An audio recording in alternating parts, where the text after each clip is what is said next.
You're listening to Civic Media. You can tune into any of our live shows on any radio station across the state with the Civic Media app. Find us in your phone's app store and listen anytime, anywhere. This is your WGBW Daily News Roundup for the Talk of Green Bay, 97.9 FM and 1590 AM.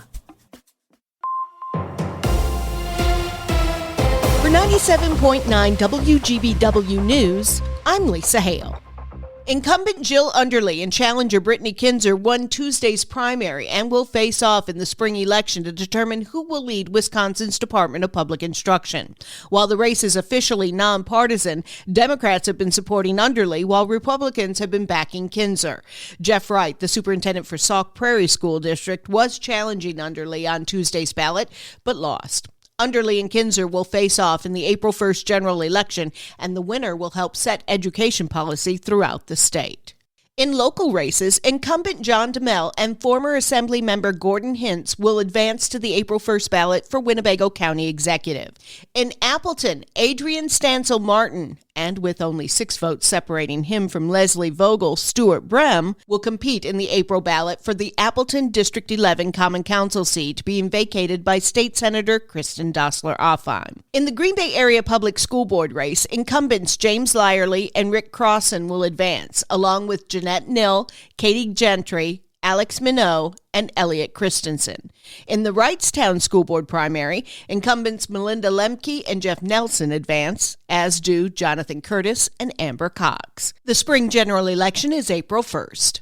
Governor Tony Evers rolled out his budget proposals before the legislature last night, touting plans that mix tax relief with spending increases to expand access to education, health care, and other services.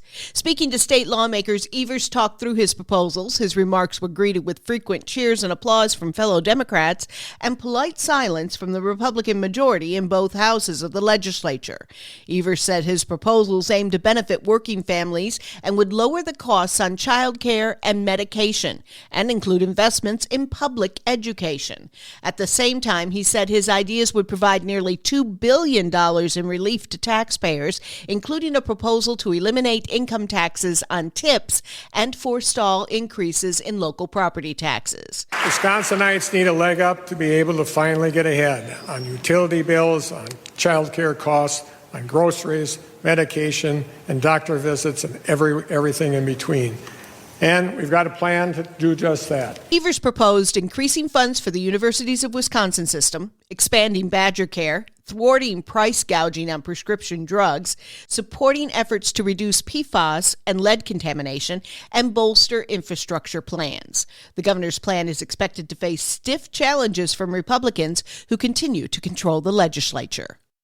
The Wisconsin Supreme Court ruled Tuesday that an official with the Republican Party doesn't have the legal standing to challenge a decision by the Wisconsin Elections Commission regarding the use of a mobile voting van in Racine in 2022. The justices were split 4-3 along ideological lines, with the court's liberals voting to dismiss the case and the court's conservatives dissenting. The suit filed by the Racine County Republican Party Chairman Ken Brown sought to stop the use of mobile voting vans in any future election. The court's opinion said that Brown didn't prove how he was aggrieved by the Elections Commission's decision under state law, and thus they dismissed the suit. The court's decision Tuesday does not evaluate the legality of mobile voting sites. According to the Associated Press, a single van was used only once in Racine during a primary election in 2022. Brown filed a complaint about the van to the Elections Commission, but it was dismissed days before the 2022 election. He then filed the lawsuit. A 55-year-old Menasha woman was sentenced to life in prison Tuesday for the death of her boyfriend. Catherine Chesky was convicted by a jury for first-degree intentional homicide for the February 2024 shooting death of 71-year-old Thomas Guyette.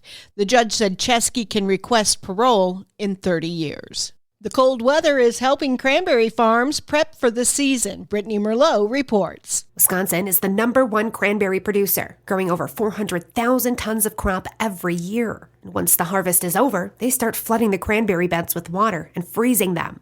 And when the beds freeze, it gives the crop a protective layer of ice, which is crucial for it to survive. And when it's finally all ice, it's time to sand the beds. This protects the vines, stimulates root growth and renewal. And if the cranberry vines don't get enough water, they may die and cause issues for the farmers. This can also impact you, especially if you love to eat or use cranberries. So sometimes we have to weather the cold for a good reason. Cranberry season starts mid-September. A fan favorite at the new zoo and adventure park, Asia the lioness, has died. The new zoo said that Asia was under close veterinary care and receiving special treatment for age-related health concerns when she was euthanized Monday. She turned 20 in October. Lionesses usually live to be 10 to 14 years old in the wild. The new zoo said their male lion Lloyd was strongly bonded to Asia, and they asked people to plan visits to the zoo to make a difference for him. They will work with other zoos to find him a new mate this year. Give Big Green Bay is a 24-hour fundraising campaign starting at noon today. Give Big Green Bay highlights the work that nonprofits do in every corner of the community, and more than 50 organizations, from the arts to veterans to children's organizations to animals to cultural groups, will raise funds and awareness. Over the past 7 years, the event has raised over $13 million for local nonprofits. For information, visit GiveBigGreenBay.org. I'm Lisa Hale, 97.9 WGBW News. For news anytime, log on to WGBW.FM.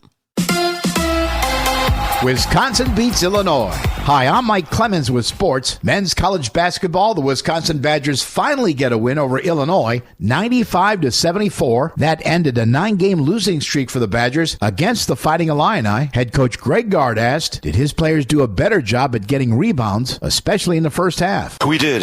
We tried. There was a few got away from us. Obviously, the ball bounces funny sometimes. When we didn't get them, there was a group accountability that they were pretty astute in talking about what we needed to get cleaned up. In Milwaukee, Marquette dominated Seton Hall 80-56. Cam Jones with 14 points. Chase Ross added 11. Baseball, Brewers outfielder Blake Perkins on being named a Gold Glove finalist for his performance last season. Very grateful seeing the support from my teammates, from the staff. Recognition from my peers around the league is very cool, and it's humbling and very grateful. That's the Brewers' Blake Perkins with Sports. I'm Mike Clemens.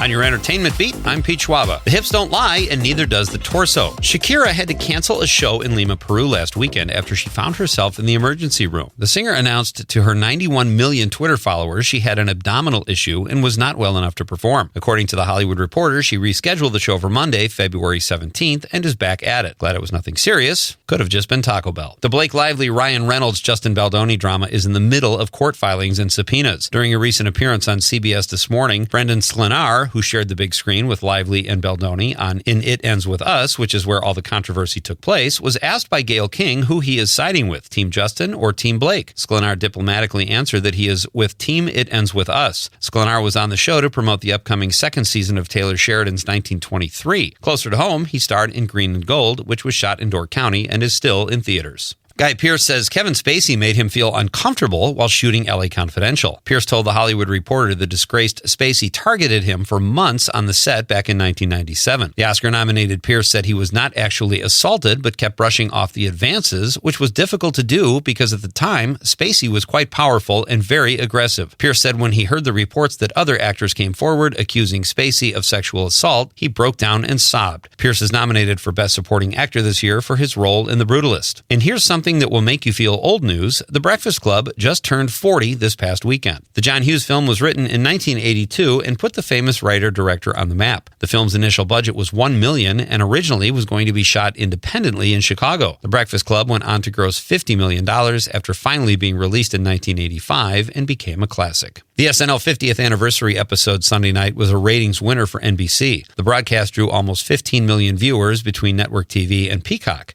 Deadline.com reports that the network says it was their most watched primetime entertainment since the 2020 Golden Globe Awards. Even the red carpet show that aired an hour before the broadcast drew over 6 million viewers between NBC, Peacock, and E! Entertainment. Speaking of SNL, the event was one of the most star-studded specials in recent memory. But there were some notable no-shows, including Dan Aykroyd, Bill Hader, and Dana Carvey. With Aykroyd, his agent told the show's producers months ago he would not be attending. The actor did post on social media praising the show. Bill Hader sent his invitation with a decline and no further details, and Dana Carvey has not even mentioned the show on any social media platforms. For more showbiz fun, tune in to Nightlight with me, Pete Schwaba, weeknights from 6 to 8 p.m. on the Civic Media Radio Network. I'm meteorologist Brandon Bormans, gradually pulling out of the deep freeze here this week. A little milder today with increasing clouds and a high near 16. For tonight, mostly cloudy skies with a low near 7 above. And then on Thursday, mostly sunny, warmer still, with highs making it into the mid-20s. Right now, 0 degrees. That's your WGBW Daily News Roundup from Civic Media. Subscribe to this podcast on Spotify, Apple, or wherever you find your podcasts. Find more news at WGBW.FM.